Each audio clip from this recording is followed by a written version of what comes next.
Guess what? We're having a Cabernet Franc from Paso Robles. Let's go. Welcome to another episode of Wine Still of the Week, where I go find a bottle that is under $20, is punching above its weight class.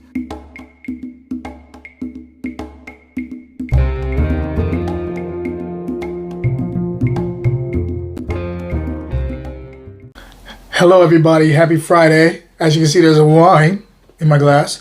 We are looking forward to getting into this wine with you guys today. Hopefully we got a steal, and you guys will enjoy this wine yourself. With Thanksgiving coming up, I'm sure you're looking for all the recommendations you can get. So let's see if this one falls in our wheelhouse. This is definitely coming from a place I think is close to most people, specifically in California, but also outside of California. So hopefully this works for you. But anyway, before I get into that, I just want to let you know that if you're looking for something unique as a gift, look no further than some art, wine art. I know everyone has like that wine friend, or even has a friend that just likes unique stuff. Why not get them a piece of art? And you go click to the link in my bio to go look at my art gallery online. Everything comes on canvas, and on top of that, if you don't want to do the art thing, there's also wearable art. So like these, all these prints. I have another one over there. I have a lot of different ones in the art gallery. All those prints are on T-shirts and on hoodies like this and stuff and hats and stuff like that. So something that maybe you want to get for your wine friend, go check that out in the store.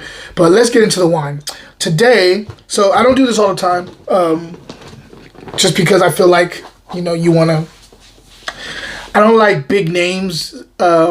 Doing labels a lot of times. I like to focus on like the boutique, but this is a still show. This is about wine stills, wine deals.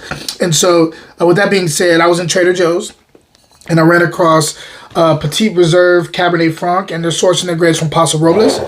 This is 2022, and this is Trader Joe's only own brand right here. So you guys can see the label right there. I've done other ones, not a lot of them, but I've done a few from Trader Joe's, and their labels tend to be solid wines. I've not been really disappointed. Never had my mind blown except for once.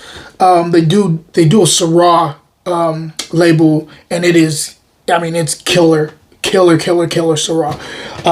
I've bought it by myself just to drink it without doing a review on it numerous times. It's very, very good. But other than that, I haven't been wild. I've been like this is solid, but never been wild. So let's see if this Cabernet Franc does that. On the nose, first thing I get is like this blackberry and also like this cocoa note, like hot cocoa note. So I'm getting aromas of like nutmeg.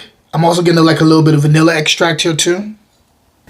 Not just blackberry, but black cherry as more of a secondary. Primary would be the blackberry, but I'm getting a little bit of black cherry here too, like kind of like a cola, like a black cherry cola thing going on.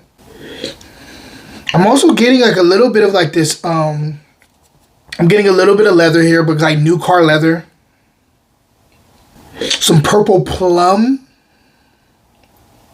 There's like a tiny secondary thing of green herbs going on here too, and it's also kind of perfumey. I'll be honest with you. Like you kind of want to just put your finger in there and just like dab a little bit, dab here, see how the pheromones intermingle with the Cabernet Franc and see what you can do with it.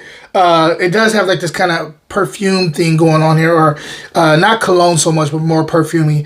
On the nose, I really like the nose. It's complex, but there's also some other things that I don't know if I'm gonna like on the palate, but we'll see. Let's go ahead and check the palate out. Let's see if everything's translating to the palate.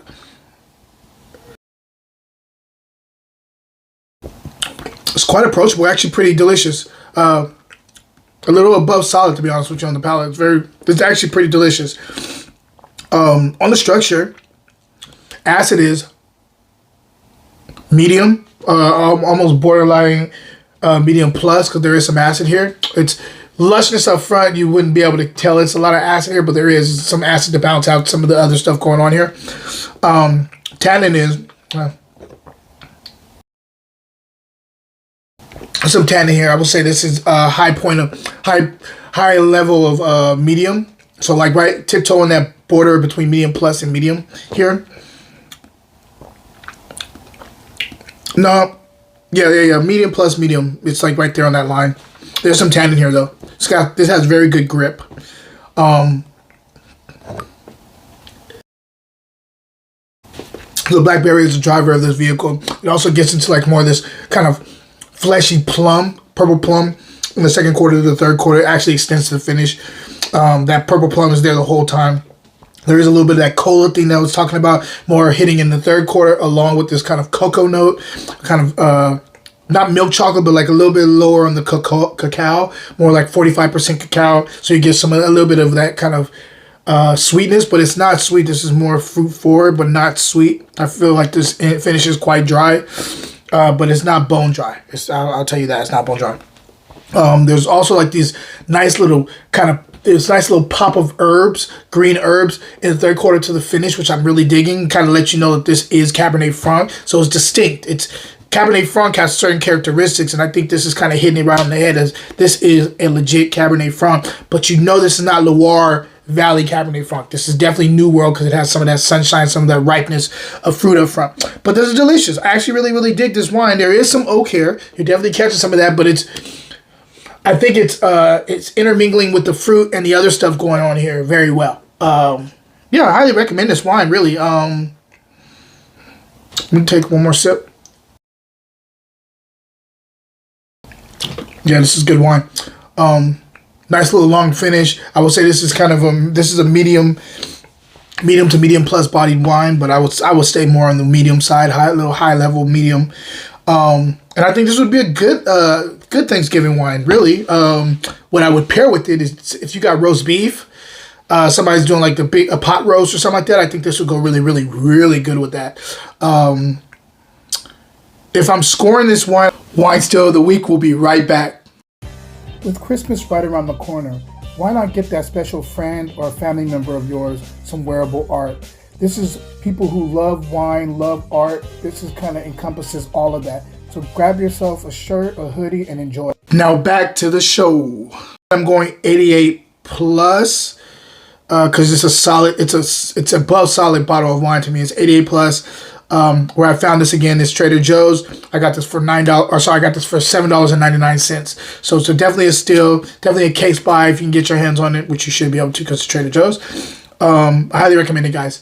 Other than that, definitely stay tuned with what I have going on very soon. Got some lives coming your way. I was never a person to do lives, but I'm in this place in my life where I want to start like sharing a little bit more of me. Not just like the wine stuff, but I want to let you guys know who I am, the project that I have lined up. I want you guys to interact with me, ask me questions. So these lives will be like, I hate that I can't do music, but these lives will just be me drinking wine, talking about whatever project, a previous project or a project I have currently going on, or a new project that's going to be coming to fruition soon. So definitely tap in with me and stay tuned for that. Question of the day: where do you think the best Cabernet Franc comes from in California? It's grown throughout California, but there's some places that feel like they should be known for it, and I'm curious to know where you think the best Cabernet Franc comes from in California. Guys, until next time, cheers.